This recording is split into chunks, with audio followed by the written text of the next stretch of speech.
ওম নমো ভগবতে বাসুদেবায়। ওম নমো ভগবতে বাসুদেবায়। ওম নমো ভগবতে বাসুদেবায়। ওম তৎসৎ। শ্রীমদ্ভাগবত পুরাণ তৃতীয় স্কন্ধ একবিংশতি অধ্যায়। মনু কদম সংবাদঃ। শ্লোক 1 অনুবাদঃ। বিদুর বললেন, হে পূজ্য ঋষি, স্বয়ম্ভুব মনুর বংশ অত্যন্ত সম্মানযুক্ত। এই বংশে মিথুন ধর্মের দ্বারা যেভাবে প্রজা বৃদ্ধি প্রাপ্ত হয়েছে, দয়া করে তা বর্ণনা করুন। 2. স্বয়ম্ভুব মনুর 2 মহান পুত্র, প্রিয়ব্রত এবং উত্তানপাদ ধর্মের অনুশাসন অনুসারে সপ্তদ্বীপবর্তী পৃথিবীকে শাসন করেছিলেন। 3. হে পবিত্র ব্রাহ্মণ, হে নিষ্পাপ, আপনি দেবহূতি নামক তার কন্যার বিষয় বর্ণনা করেছেন, যিনি ছিলেন প্রজাপতি কর্দমের পত্নী। 4. সেই মহাযোগী যোগের অষ্টসিদ্ধি সমন্বিতা রাজকন্যার মাধ্যমে কত সন্তান উৎপাদন করেছিলেন? শ্রবণেচ্ছু আমাকে দয়া করে আপনি তা বলুন। 5. হে পবিত্র ঋষি, কৃপা করে আমাকে বলুন ব্রহ্মার পুত্র দক্ষ এবং রুচি স্বয়ম্ভুব মনুর অন্য 2 কন্যাকে পত্নীরূপে প্রাপ্ত হয়ে কিভাবে সন্তান উৎপাদন করেছিলেন। 6. মহর্ষি মৈত্রেয় উত্তর দিয়েছিলেন, প্রজা সৃষ্টি করার জন্য ব্রহ্মার দ্বারা আদিষ্ট হয়ে, পরম পূজ্য কর্দম মুনি 10,000 বছর ধরে সরস্বতী নদীর তীরে তপস্যা করেছিলেন। 7. মহর্ষি কর্দম সমাধিস্থ হয়ে ভক্তিমূলক সেবার মাধ্যমে সেই তপশ্চর্যা অনুশীলন করার সময়, শরণাগতদের সমস্ত বর আশু প্রদানকারী পরমেশ্বর ভগবানের আরাধনা করেছিলেন। 8. তখন সত্য যুগে পদ্মলোচন পরমেশ্বর ভগবান কদম মুনির প্রতি প্রসন্ন হয়ে, তাকে তার চিন্ময় স্বরূপ দেখিয়েছিলেন, যা কেবল বেদের মাধ্যমেই জানা যায়। 9. কর্দম মুনি জড় কলুষ রহিত, সূর্যের মতো উজ্জ্বল শ্বেত পদ্ম এবং কুমুদ মালায় বিভূষিত পরমেশ্বর ভগবানের নিত্য রূপ দর্শন করেছিলেন। ভগবানের পরনে ছিল নির্মল পীত বসন, এবং তার পদ্ম সদৃশ সুন্দর মুখমণ্ডল কৃষ্ণিত কাল কেশদামের দ্বারা সুশোভিত ছিল। 10. তিনি কিরীট এবং কর্ণকুগুলে শোভিত, তার 3 হাতে শঙ্খ, চক্র এবং গদা বিরাজমান এবং চতুর্থ হস্তে শ্বেত উৎপলরূপ ক্রীড়নক শোভমান। তার হাস্যোজ্জ্বল দৃষ্টি সমস্ত ভক্তের হৃদয় হরণ করে। 11. তার বক্ষে শ্রীবৎস চিহ্ন, গলদেশে কৌস্তুভ মণি, এবং তিনি গরুড়ের স্কন্ধে তার চরণদ্বয় স্থাপন করে আকাশে দণ্ডায়মান ছিলেন। 12. কদম মুনি যখন সাক্ষাৎভাবে পরমেশ্বর ভগবানকে দর্শন করলেন, তখন তার দিব্য মনোবাসনা পূর্ণ হওয়ায় তিনি অত্যন্ত প্রসন্ন হয়েছিলেন। তিনি তার মস্তক অবনত করে ভূমিতে বিলুণ্ঠিত হয়ে, ভগবানের শ্রীপাদপদ্মে প্রণতি নিবেদন করেছিলেন। তার হৃদয় স্বাভাবিকভাবেই ভগবৎ প্রেমে পূর্ণ ছিল, এবং তিনি কৃতাঞ্জলিপূর্বক ভগবানের স্তব করে তাকে প্রসন্ন করেছিলেন। 13. মহর্ষি কদম বললেন, হে পরম আরাধ্য ভগবান, সমস্ত অস্তিত্বের উৎস, আপনাকে দর্শন করে আমার চক্ষুদয় আজ পূর্ণরূপে সার্থক হল। মহান যোগীরা জন্ম জন্মান্তর ধরে গভীর ধ্যানের মাধ্যমে আপনার চিন্ময় রূপ দর্শন করার আকাঙ্ক্ষা করেন। 14. আপনার শ্রীপাদপদ্ম সংসার সমুদ্র উত্তীর্ণ হওয়ার আদর্শ তরণী। মায়ার প্রভাবে যাদের বুদ্ধি ভ্রষ্ট হয়েছে, কেবল তারাই নারকীদেরও প্রাপ্য অনিতা ইন্দ্রিয় সুখের জন্য সেই পাদপদ্মের আরাধনা করে। কিন্তু, হে প্রভু, আপনি এতই দয়াময় যে, এমনকি তাদের প্রতিও কৃপা বর্ষণ করেন। 15. তাই কামধেনুর মতো যে আমার সমস্ত কাম বাসনা পূর্ণ করবে, সেই প্রকার আমারই মতো স্বভাব বিশিষ্টা কন্যাকে বিবাহ করার বাসনায় আমিও আপনার শ্রীপাদপদ্মের আশ্রয় অবলম্বন করেছি, কেননা আপনি কল্পবৃক্ষ সদৃশ। 16. হে ভগবান, আপনি সমস্ত জীবাত্মাদের প্রভু এবং নেতা। আপনার পরিচালনায় সমস্ত বদ্ধ জীবেরা রজ্জুবন্ধের মতো নিরন্তর তাদের ইন্দ্রিয় তৃপ্তি সাধনের চেষ্টায় যুক্ত। হে ধর্মমূর্তে, তাদের অনুসরণ করে আমিও শাশ্বত কালরূপী আপনাকে পূজার নৈবেদ্য নিবেদন করছি।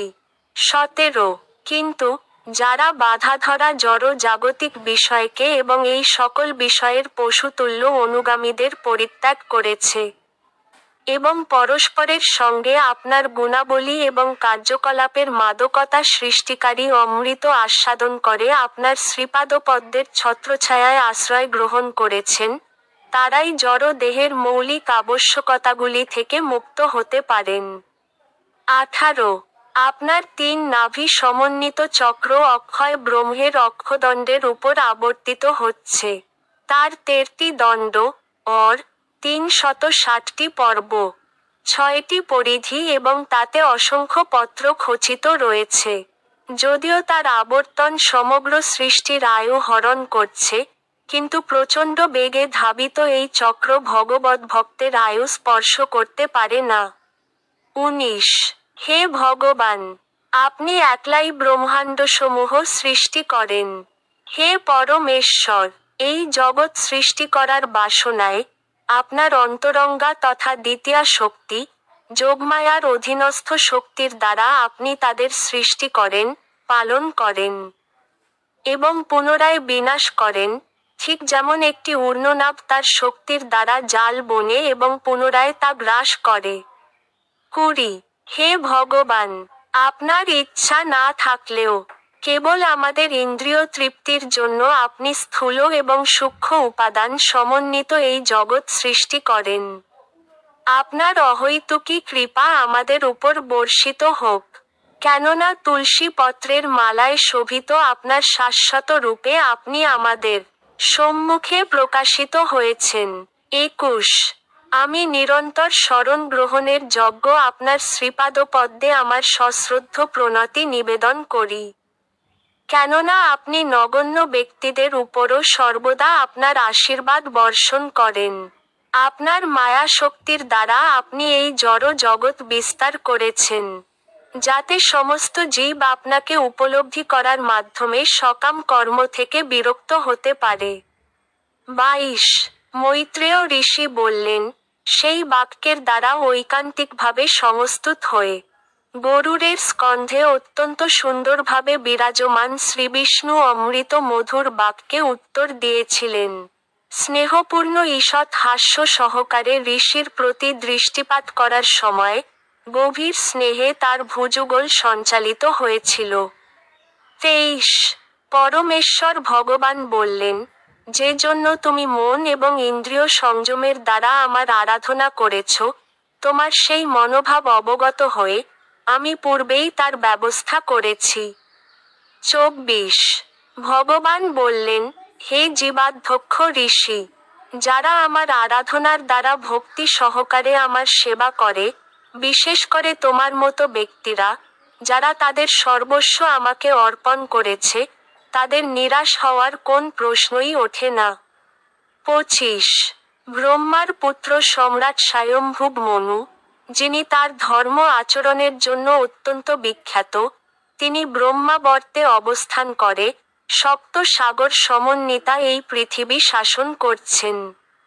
26 হে ব্রাহ্মণ, ধর্ম অনুষ্ঠানে সুদক্ষ সেই বিখ্যাত সম্রাট তার পত্নী শতরূপা সহ তোমাকে দর্শন করার জন্য পরশুদিন এখানে আসবে। 27 তার এক বয়ঃপ্রাপ্তা, সুন্দর স্বভাব এবং সৎ গুণাবলী সমন্বিতা কৃষ্ণ নয়না কন্যা রয়েছে। সে তার উপযুক্ত পতির অন্বেষণ করছে। হে মহোদয়, তার পিতা মাতা সর্বতোভাবে তার যোগ্য প্রার্থী তোমার হস্তে তাদের কন্যাকে তোমার পত্নী রূপে অর্পণ করার জন্য তোমাকে দর্শন করতে আসবে। 28 হে পবিত্র ঋষি, তুমি এত বছর ধরে যার কথা তোমার হৃদয়ে চিন্তা করেছ, সেই রাজকুমারী ঠিক সেই রকমই হবে। অচিরেই সে তোমার হবে এবং পূর্ণ তৃপ্তি সম্পাদনপূর্বক তোমার সেবা করবে। 29 তোমার বীর্য ধারণ করে সে 9টি কন্যা প্রসব করবে, এবং তোমার সেই কন্যাদের মাধ্যমে ঋষিরা সন্তান উৎপাদন করবেন। 30 আমার আদেশ যথাযথভাবে পালন করার ফলে তুমি নির্মল হৃদয় সম্পন্ন হয়ে তোমার সমস্ত কর্মের ফল আমাকে সমর্পণ করে তুমি অবশেষে আমাকে প্রাপ্ত হবে। 31 সমস্ত জীবের প্রতি দয়া প্রদর্শন করে তুমি আত্মতত্ত্ব উপলব্ধি করবে। সকলকে অভয় প্রদান করে তুমি নিজেকে এবং সমগ্র জগৎকে আমার মধ্যে দর্শন করবে এবং আমাকেও তোমার মধ্যে দেখতে পাবে। 32 হে মহর্ষি, তোমার পত্নী দেবহূতির গর্ভে তোমার 9 কন্যা সহ আমি আমার অংশ কলা প্রকাশ করব এবং দেবহূতিকে সাংখ্য দর্শন সম্বন্ধে শিক্ষা দান করব। 33 মৈত্রেয় ঋষি বলতে লাগলেন, এইভাবে কদম মুনিকে উপদেশ দিয়ে কেবল কৃষ্ণ ভক্তি পরায়ণ ব্যক্তির নয়ন গোচর পরমেশ্বর ভগবান সরস্বতী নদী বেষ্টিত বিন্দু সরোবর থেকে অন্তর্হিত হলেন। 34 কদম ঋষি দেখতে লাগলেন, মহান মুক্ত পুরুষেরাও যে পথের বন্দনা করেন সেই বৈকুণ্ঠ মার্গে ভগবান অন্তর্হিত হলেন। তিনি দাঁড়িয়ে থেকে শ্রবণ করলেন, ভগবানের বাহন গরুড় যখন তাকে নিয়ে উড়ে যাচ্ছিলেন, তখন তার পক্ষ সঞ্চালনের ফলে সামবেদের মন্ত্রসমূহ স্পন্দিত হচ্ছিল। 35 তারপর ভগবানের আন্তর্ধানের পর পূজনীয় কদম মুনি বিন্দু সরোবরের তীরে ভগবান যে কথা বলেছিলেন তার প্রতীক্ষা করে অবস্থান করেছিলেন। 36 স্বয়ম্ভুব মনু তার ভার্যা সহ স্বর্ণাভরণ মণ্ডিত রথে আরোহণ করেছিলেন।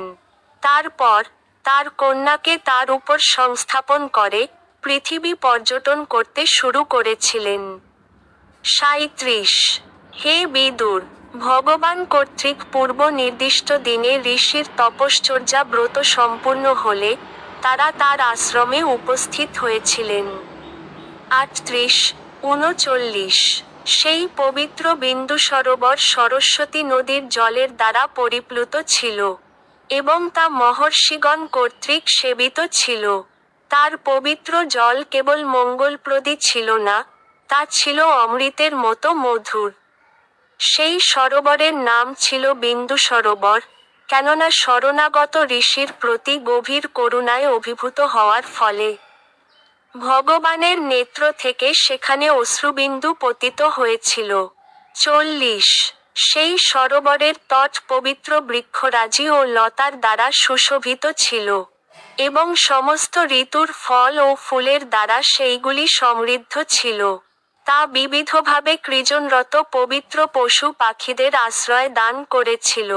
তা বন্য বৃক্ষরাজির কুঞ্জের শোভার দ্বারা বিভূষিত ছিল। 41 সেই স্থান আনন্দে বিহ্বল পক্ষীদের কূজনে প্রতিধ্বনিত হতো। মদমত্ত ভ্রমরেরা সেখানে আনন্দে বিচরণ করত, উন্মত্ত ময়ূরেরা গর্বভরে নৃত্য করত এবং আনন্দোচ্ছল কোকিলেরা পরস্পরকে আহ্বান করত। 42 43 বিন্দু সরোবর কদম, চম্পক, অশোক, করঞ্জ, বকুল, আসন, কুন্দ, মন্দার, কুঞ্জ আদি পুষ্পে ভরা বৃক্ষ এবং তরুণ আম্র বৃক্ষের দ্বারা সুশোভিত ছিল। সেখানকার বায়ু কারণ্ডব, প্লব, হংস, কুরর, জলকুক্কুট, সারস, চক্রবাক, চকর প্রভৃতি পক্ষীদের মনোহর কূজনে নিনাদিত ছিল। 44 বিন্দু সরোবরের তট হরিণ, বরাহ, সজারু, গবয়, হস্তি, গোপুচ্ছ বানর, সিংহ, মর্কট, নকুল, কস্তুরী মৃগ প্রভৃতি পশুগণ পরিবৃত ছিল। 45 থেকে 47 সেই পবিত্র স্থানে আদিরাজ স্বয়ম্ভুব মনু তার কন্যা সহ প্রবিষ্ট হয়ে এবং ঋষির নিকট গিয়ে দেখলেন যে পবিত্র অগ্নিতে আহুতি নিবেদন করে সেই ঋষি তার আশ্রমে উপবিষ্ট রয়েছেন। যদিও তিনি দীর্ঘকাল কঠোর তপস্যা করেছিলেন, তবুও তার দেহ ছিল অত্যন্ত জ্যোতিময় এবং তা ক্ষীণ হয়ে পড়েনি।